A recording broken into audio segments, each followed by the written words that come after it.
ये कांग्रेस हो या समाजवादी पार्टी, इनका चेहरा अलोकतांत्रिक है, इनके कृत्य महिला विरोधी हैं।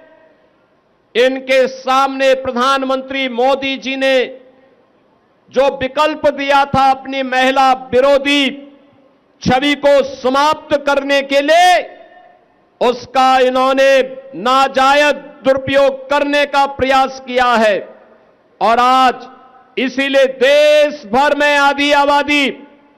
कांग्रेस और उनके सहयोगी दलों के महिला विरोधी आचरण के खिलाफ सड़कों पर आंदोलन कर रहा है। आज मैं इस हजारों की संख्या में जो बहनें इस आक्रोश रैली का, आक्रोश मार्च का हिस्सा बनी हैं, इतनी भीषण कड़ाके की गर्मी के बावजूद आप सबकी उपस्थिति प्रधानमंत्री मोदी जी की नीतियों के प्रति आपके सहज समर्थन और आशीर्वाद का प्रतीक है। बहनें, आप जानती हैं कि पिछले 11-12 वर्ष में प्रधानमंत्री मोदी जी के नेतृत्व में देश के अंदर जो परिवर्तन देखने को मिला है, उसमें उन्होंने सदैव इस बारे में कहा है कि देश के अंदर केवल 4 जातियां हैं। उनमें पहली जाति है महिला की, दूसरी जाति है गरीब की, तीसरी जाति है युवा की और चौथी जाति है किसान की। और उन्होंने सभी नीतियों को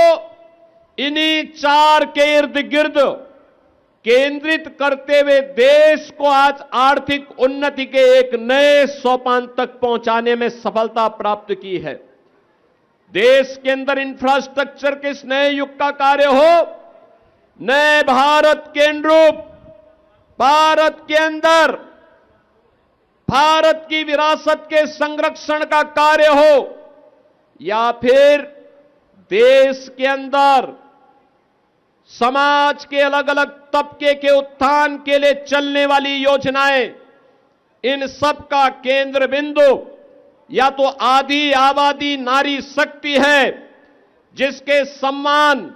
जिसकी सुरक्षा और जिसके स्वावलंबन के लिए अनेक कार्यक्रम चले हैं। आप याद करिए, बेटी बचाओ बेटी पढ़ाओ का कार्यक्रम हो, चाहे वह मातृ वंदना योजना हो, चाहे देश के अंदर चलने वाली उज्ज्वला की स्कीम हो, स्वच्छ भारत मिशन में हर घर तक शौचालय के निर्माण का कार्यक्रम हो, चाहे वह हर घर